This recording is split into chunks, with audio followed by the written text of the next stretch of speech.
오늘은 사사기 강의 13번째 승리의 비결이라는 제목으로 하나님의 말씀 증거하도록 하겠습니다. 여러분, 기드온이 살던 당시 미디안은 7년 연속 타작할 때만 되면 이스라엘을 침공했습니다. 본문이 기록된 그 해에도 13만 5천 명이나 되는 엄청난 대군들이 몰려왔습니다. 그들은 별 어려움 없이 이스라엘을 약탈할 수 있을 것이라고 생각했습니다. 그러나 그것은 착각이었습니다. 왜냐하면 하나님께서 한 사람을 준비하고 계셨기 때문입니다. 누구죠? 그 사람은 바로 기드온입니다. 하나님이 사사로 세우신 기드온은 3만 2천 명의 군사를 이끌고 미디안군과 싸우기 위해 남쪽 길르앗 산에 진을 쳤고, 미디안군은 북쪽 모레산 바로 앞 골짜기에 군영을 차리고 서로 대치하고 있었습니다. 여러분, 본문 1절을 보면 이 두 진영 사이에 하롯이라고 하는 샘이 흐르고 있었는데, 여러분, 이 미디안과 이스라엘 군대 양쪽에 모두 물을 마실 곳이라고는 그 샘밖에 없었습니다. 그래서 그 샘에서 물을 먹는 일은 생각만큼 쉽지 않았습니다. 대치하고 있는 상황이었고 적이 지켜보고 있었기 때문이죠. 물을 떠오거나 물을 먹으러 가는 사람들은 매우 조심해야 했습니다. 그러한 상태에서 기드온은 길르앗 산 위에 골짜기 평지에 있는 13만 5천 명이나 되는 미디안 군사들을 바라보고 있었습니다. 이 장면을 본문은 이렇게 기록하고 있습니다. 읽어보겠습니다. 미디안과 아말렉과 동방의 모든 사람들이 골짜기에 누웠는데 메뚜기의 많은 수와 같고 그들의 낙타의 수가 많아 해변의 모래와 같은지라. 아멘. 지금 13만 5천 명이나 되는 군사들이 대기하고 있습니다. 그들의 전력이 대단합니다. 낙타의 수가 해변에 모래만큼 많았다고 합니다. 여러분, 그 대군을 바라보던 기드온은 고개를 돌려 뒤쪽에 있는 자신들의 군사를 바라봅니다. 그들은 3만 2천 명에 불과했을 겁니다. 아마 기드온은 하나님 앞에 이렇게 물어보았을 겁니다. 하나님, 어떻게 해야 합니까? 적들에 비해 13만 5천 명이요 3만 2천 명이면 거의 4배 가까운 전력의 차이인데 하나님, 이길 방법을 알려주십시오. 아마 다급한 마음으로 그렇게 기도했을 겁니다. 그런데 하나님은 상상하지도 못한 기상천외한 방법을 말씀하십니다. 기드온아, 네 군사들이 너무 많다는 거예요. 너무 많은 군사들을 데리고 왔으니 군사를 좀 줄여야겠다, 이렇게 말씀을 하셨습니다. 그래서 하나님은 먼저 3만 2천 명 가운데 미디안 군사 13만 5천 명을 보고 두려워하는 자들은 다 집으로 돌아가라고 말씀을 하셨습니다. 여러분, 그 순간 기드온의 마음이 얼마나 불안했겠습니까? 3만 2천 명도 적은 숫자인데 하나님이 돌아가라는 거예요. 무서운 사람들. 몇 명이나 돌아갈까? 그래도 전쟁을 하기 위해 왔는데 소수만 돌아가겠지. 아마 이러한 마음도 있었을 겁니다. 절반 정도, 아무리 그래도 남지 않을까.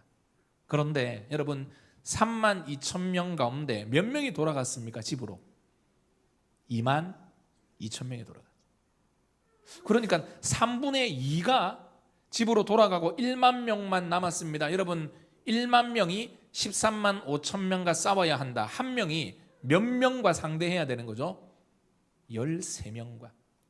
5는 그 뒷자리는 끊어버리며, 야, 이거 어렵다, 이기기 어렵겠구나, 아마 이러한 마음을 가졌을 겁니다. 그런데 하나님이 1만 명도 많다고 말씀하시는 거예요. 그러면서 그 1만 명 모두를 계속해서 이끌어가서 물을 마시라고 명령을 하십니다. 기드온은 이유를 모른 채 군사들에게 물을 마시라고 했는데 이제 물을 마시는 유형이 두 가지로 나누어졌습니다. 여러분, 앞서 말했듯이 샘의 바로 앞에는 적군이 진을 치고 있었기 때문에 물을 먹기가 쉽지 않았습니다. 군사들은 아마 하루 이틀 물을 못 마셔서 갈증이 심했을 겁니다. 그래서 대부분의 군사들은 물을 마시라고 하니까 무릎을 꿇고 시냇물에 머리를 박은 채 물을 벌컥벌컥 들이켰습니다. 개중에는 갈증을 참고 한 손에 무기를 들고 몸을 굽히지 않은 채 적들을 관찰하며 손으로 물을 떠서 혀로 핥아먹는 사람들도 있었습니다. 그렇게 손으로 핥아먹는 이 수를 세었더니 몇 명이었다는 거죠? 300명이었습니다. 그러니까 무릎 꿇고 그냥 얼굴을 쳐박고 물을 먹은 9,700명도 다 집으로 돌아가라. 여러분 이제 몇 대 몇이 된 거죠? 300대 13만 5천이 되었습니다. 여러분 300대 13만 5천이다. 한 명이 몇 명과 싸워야 되는가 하면요 450명과 싸워야 됩니다. 여러분 한 명이 450명 이건요 불가능한 이야기입니다. 어떤 싸움의 고수라 하더라도 여러분 당시에 지금은 한 명이 1000명하고도 싸웁니다. 뭐 터뜨리면 됩니까? 폭탄 터뜨리면 됩니다. 아니면요 총알만 있으면 1000명도 그냥 한순간에 다. 근데 당시에 그런 무기가 없습니다. 뭐로 싸울 시대죠? 칼, 창, 활. 아무리 날고 긴다 하더라도 여러분 한 명이 450명하고 싸우는 건요 이길 수 없다는 거죠. 그런데 여러분 놀랍게도 기드온은 그 300명의 군사로 13만 5천 명의 미디안 군을 물리쳤습니다. 여러분 승리하는 그리스도인으로 살기 원한다면 여러분 마음속에 있는 두려움을 제거해야 합니다.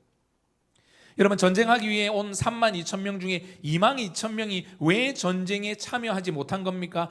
두려움에 사로잡혀 있었기 때문입니다. 읽어보겠습니다. 시작.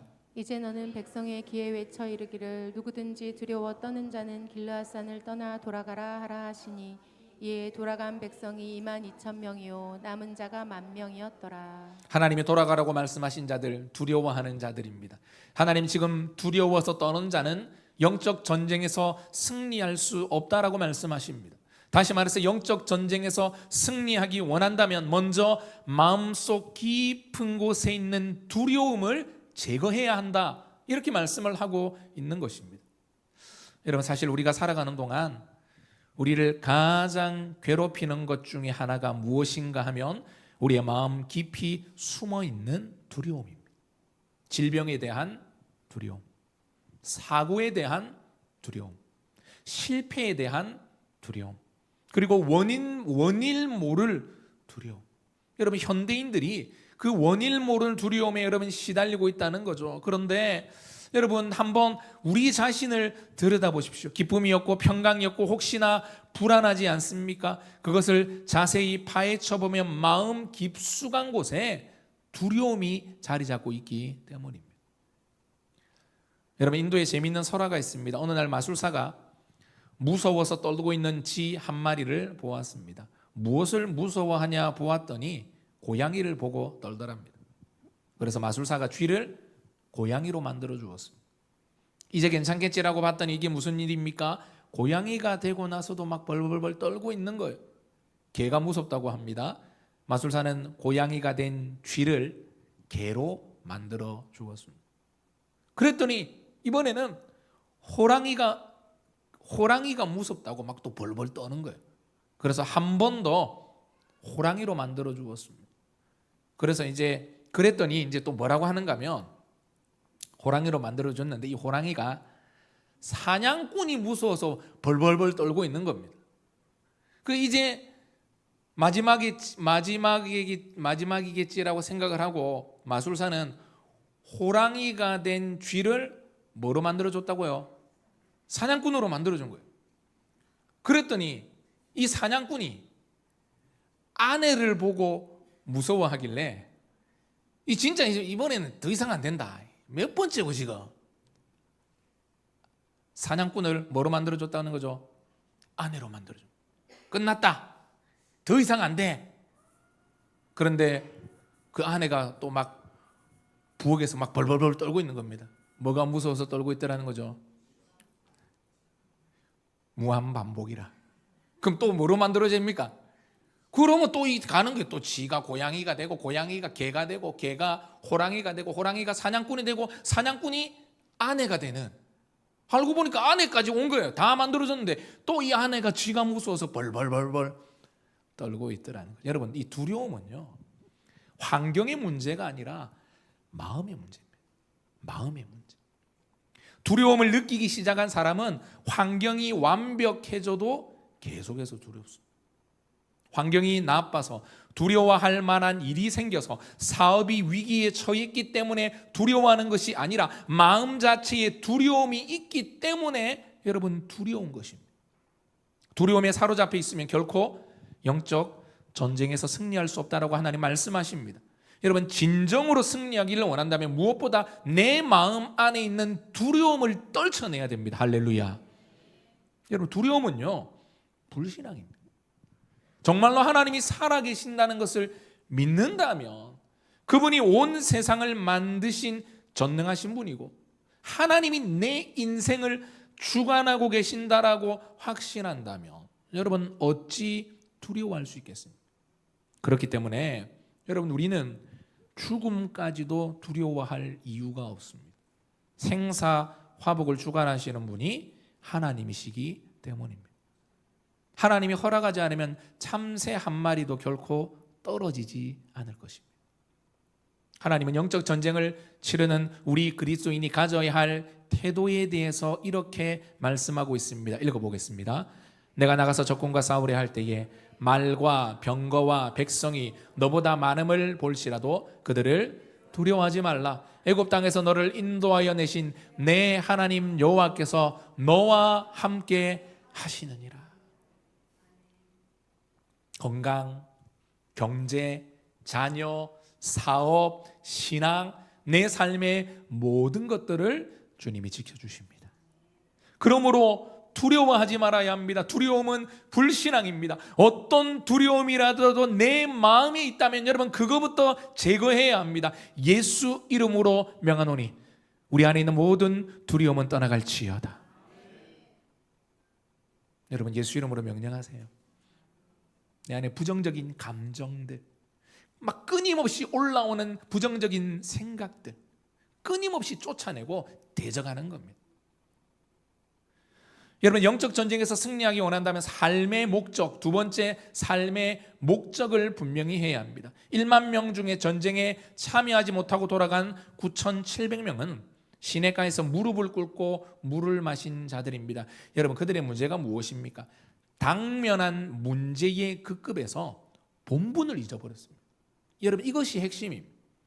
그들은 군인입니다. 전쟁하기 위해 모인 사람들입니다. 그렇기 때문에 어떤 상황이라도 적이 있다, 지금 적이 나를 죽이려고 한다라고 하는 것을 잊지 말아야 합니다. 여러분, 앞서 말한 대로 진영 앞에서 시냇물을 마시는 것은 상당히 위험한 일이었습니다. 적이 지켜보고 있었습니다. 주변 수풀에 적이 매복할 수도 있던 것입니다. 그러나 이 9,700명은 목마름을 해결하는 데 급급한 나머지 자신이 군사라고 하는 것을, 그리고 지금이 전쟁 중이라고 하는 것을 까맣게 잊어버렸습니다. 본분을 내팽개친 겁니다. 여러분, 이러한 모습이 나의 모습이 아닙니까? 여러분, 우리가 누구입니까? 구원받은 하나님의 백성이요 그리스도의 군사들입니다. 성령께서 우리와 함께 하시면 때로는 우리가 실패합니다. 능력이 없어서입니까? 아닙니다. 현실에 집중하다 보니, 내 눈앞에 문제에 집중하다 보니 내가 누구인지를 잊어버릴 때가 많더라는 겁니다. 여러분, 사역을 하면서 안타까운 현실을 종종 보게 됩니다. 그리스도인들이 불신자들보다 더 많은 실패를 경험한다는 겁니다. 여러분, 왜 그럴까요? 그들보다 못하고 부족하기 때문이 아닙니다. 우리의 신분을 망각하기 때문입니다. 신앙생활을 잘 하다가 여러분, 삶의 어려움이 옵니다.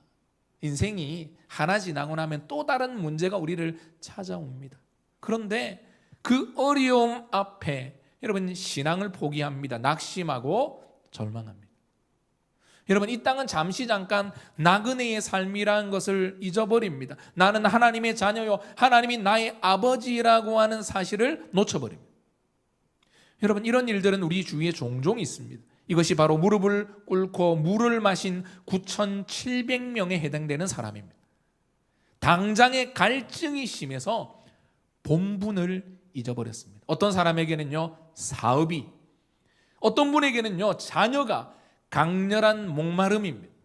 평소에는 신앙생활을 잘 하는 것 같은데 그 문제 앞에 서면 내가 예수 믿는 사람이다, 내가 성도라고 하는 것을 까맣게 잊고 그 앞에 무릎을 꿇어버립니다.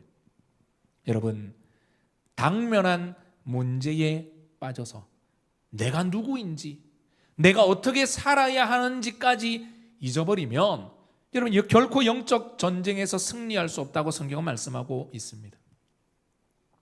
예수님이 40일 금식하고 난 다음 사단이 찾아왔습니다. 그리고 이 돌을 떡으로 만들어 보라, 이렇게 이야기를 합니다. 여러분, 그 당시 41일 금식했다. 여러분, 저는 이전에 군대 제대하고 난 이후에 그 오살리 금식기도원에 가서 내가 금식함으로 이 새로운 사회생활을 시작하리라. 그래, 일주일 원래 이제 작정을 하고 올라갔거든요. 3일이 딱 지나니까 정신이 혼미해지는 거예요. 기도하러 올라갔는데 3일째 되니까 기도를 못 하겠더라고요. 그럼 뭐를 했느냐? 숙소의 침대에 가만 누워 있었습니다. 배가 너무 고파가지고. 자꾸 음식 생각만 나는 거예요. 그리고 힘이 없어서 기도를 못 하겠는 거예요. 집회에 참석하고 기도를 해야 되는데, 그래 가만 제가 누워 있으면서 기도해야 되는데 배가 너무 고프네. 눈만 감았다면 막 음식이, 또 이게 여러분 이 금식을 오래 하면은 후각이 이게 확 민감해지잖아요. 막 냄새가 나는 거예요. 그래 제가 막 비몽사몽간에 누워 있다가 이게 성령의 음성인지 제 생각인지 모르겠는데, 아니다, 밥을 먹고 기도하자. 밥을 안 먹고 누워 있을 것이냐, 밥을 먹고 기도할 것이냐. 그래서 제가 담대하게 일어나서 식당으로 가서 밥을 먹었습니다. 3일 만에 금식은 깨어지고, 대신 밥을 먹고 나니까 여러분 이게 눈이 침침해지고 안 보였거든요. 그래서 이게 봉사가 되는 건가? 밥을 안 먹으면 이래 되나? 3일째. 근데 밥을 딱 먹으니까 온 세상이 밝아지더라고요. 그래서 밥을 먹고 힘을 내 가지고 그날부터 이제 그 집회 참석하고 또 그 기도 굴에 가서 기도하고 또 묘지 같은 데 있습니다. 막 부르짖어 기도했다. 그래서 3일째 되니까, 야, 이게 3일이 보통 금식할 때 고비라 그러는, 제가 일주일 작정하고 갔는데 중간에 포기했지만 포기하지 않았던, 기도로 나아갔던 그런 기억이 있습니다. 여러분, 40일 금식했다. 예수님 제일 필요한 게 뭡니까? 지금 예수님에게 음식입니다. 사실 예수님이 돌을 떡으로 만들 능력이 있으신 분이죠. 그런데 사단이 다가와서 시험을 합니다. 고생하지 말고 돌을 떡으로 만들어 드시라는 거죠. 여러분, 우리의 삶에는 수많은 현실적인 필요들이 존재합니다. 떡이 필요하지 않다는 것이 아닙니다. 여러분, 떡 있어야죠. 사람이 뭡니까? 떡으로만 살 것이 아니요. 그럼 떡 안 먹으면 어쩝니까? 뭐라 그러시죠? 사람이 떡으로만 살 것이 아니요, 하나님 입에서 나온 말씀으로 살 것이라. 여러분, 하나님의 입에서 나오는 말씀으로 사는 게 본질인데 뭐도 먹어야 됩니까? 떡도 먹어야죠. 그래, 떡은 안 먹고 하나님의 말씀으로만 해야지. 말씀만 계속 읽잖아요. 순교합니다. 순교. 죽습니다. 말씀만 읽어, 목사님 말씀만 읽어도 배가 부릅니다. 배가 부른 게 영적으로 배가 부른 거지 진짜 배가 부른 거 아닙니다. 그 진짜 배가 부르가 생각하고 계속 안 먹고 말씀만 읽잖아요. 죽습니다. 그거는 자연 현상이고 하나님이 정해놓은 법칙입니다. 그러면 여러분, 떡 먹어야 됩니다. 그런데 시급하고 중요한 문제가 떡이 아니라는 겁니다. 여러분, 우리들은 떡을 위해서 부름받은 존재가 아니라는 거죠. 주님은 사단이 시험에 대답하시되 사람이 떡으로만 살 것이 아니고 하나님의 입으로 나오는 모든 말씀으로 살 것이다. 여러분, 이것은 떡이 필요 없다, 떡에 관심 가지지 말라, 이것이 아니라 우선순위의 문제입니다. 먹고 마시는 그것이 우리의 삶의 우선순위가 아니라 하나님의 입에서 나오는 말씀을 우선순위로 삼고 살아야 한다는 것. 여러분, 그의 나라와 그의 의를 구하며 사는 것이죠. 하나님의 나라가 우리의 삶의 목적이 되는 것입니다. 그렇게 살아가면 우리의 삶을 하나님이 책임지시죠. 읽어보겠습니다. 공중의 새를 보라. 심지도 않고 거두지도 않고 창고에 모아들이지도 아니하되 너희 하늘 아버지께서 기르시나니 너희는 이것들보다 아멘. 여러분 목마름 때문에 고통당하는 분이 계십니까? 자녀와 사업과 환경 때문에 힘들어하는 분이 계십니까? 그 직면한 문제로 인해 내가 누구인지 하나님이 나에게 무엇을 원하는지 여러분 결코 잊어버리면 안 됩니다. 우리는 하나님의 백성이요 이 땅은 잠시 잠깐 나그네의 삶이요 나는 위의 것을 생각하고 따라가는 그리스도인이요 그의 나라와 의를 위해 살아가는 것이 내 삶의 목적이라는 것입니다. 여러분 우리가 찬양에도 그렇게 고백을 했잖아요. 예수로 사는 인생 뭐라고요? 책임져 주시니 주께 맡기네. 여러분 하나님은 신앙의 문제뿐만 아니라 우리의 삶의 문제, 복잡한 삶의 자녀의 문제, 경제의 문제, 사업의 문제, 직장의 문제, 내 앞에 당면한 그 문제에 하나님은 관심이 있으세요. 하나님 와가지고 기도하고 찬양하고 전도하고 그뿐만 아니라 하나님은 내 삶의 작은 것까지도 바라보고 계시고 알고 계세요. 얼마나 그 상황이 어떻게 흘러가고 있는지 다 이해하고 계시고요. 다 하나님 바라보고 계신다라는 거예요. 여러분 철저하게 주께 맡겨드리고 내 인생을 책임지시는 하나님의 손길을 보게 하여 주옵소서. 여러분 그런 은혜가 있기를 축복합니다. 마지막으로 영적 전쟁에서 승리하기 위해서는 하나님만을 의지해야 합니다. 사사기 7장 2절 읽어보겠습니다. 시작.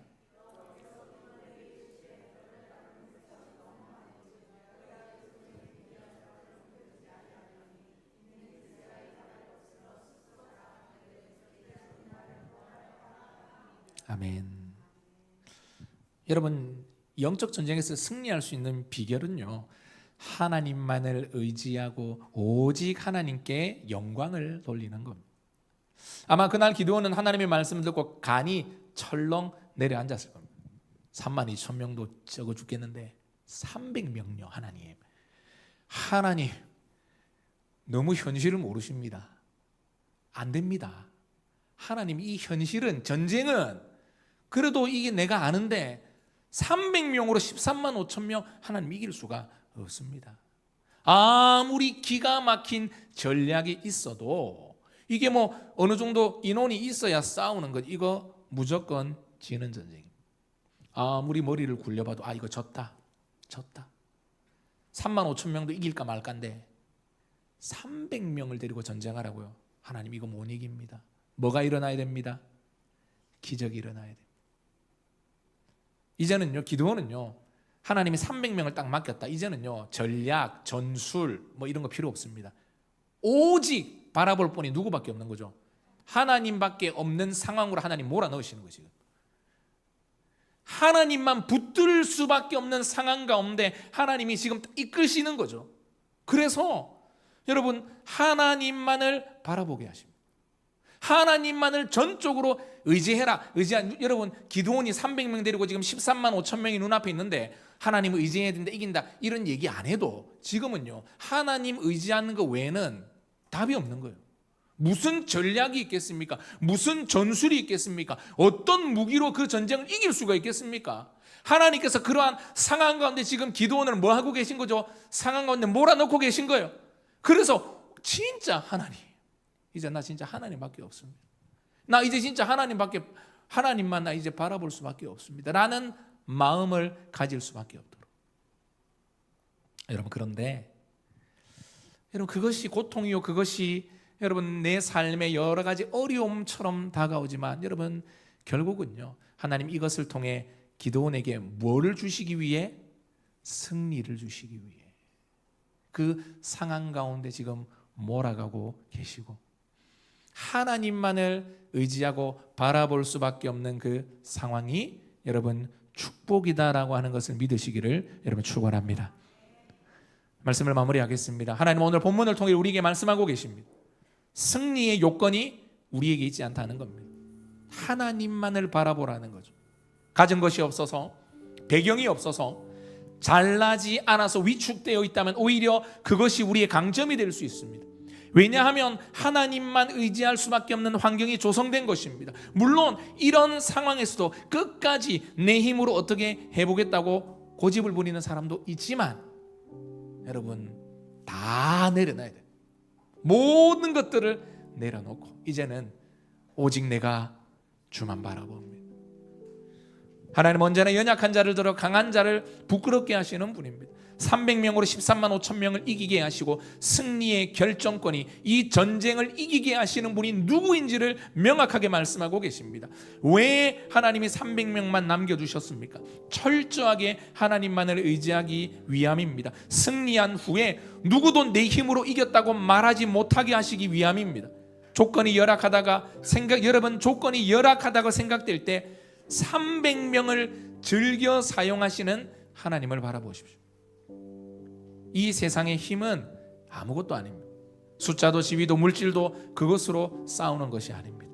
우리의 영원한 도움이 되시고 약할 때 오히려 강함 되시는 주님을 바라보시고 여러분 의지함으로 여러분 300명으로 그 전쟁을 이겼을 때 아마 기드온은 진짜 그 기쁨, 환희, 그 감격은요 어떻게 이렇게 되지? 어떻게 13만 5천 명을 300명으로 내가 이겼지? 야, 이거 누가 하셨다고요? 하나님이 하셨다. 그리고 그것을 바라보는 그 주변 모든 이스라엘 백성들도 이구동성으로 저 일은 기드온이 한 게 아니라 하나님이 하신 거예요. 여러분 우리의 삶에 여러 가지 어떻게 보면 기드온이 13만 5천 명과 싸워야 하는 이 환경과 현실은요 참 가혹한 환경이요 현실이요 내 힘으로 해결할 수 없는 문제라고 할 수 있습니다. 그럴 때에 주저앉거나 포기하거나 어떻게 내 힘으로 한번 해보려고 여러분 하는 것이 아니라 철저하게 무릎 꿇고 하나님 바라봄으로 300명이 1대 450이 여러분 이길 수 없는 그 싸움을 이기게 하시는 하나님의 은혜가 넘쳐나게 되기를 그 하나님 믿고 바라보는 우리 모든 다사랑교회 성도들 되시기를 주의 이름으로 축원합니다.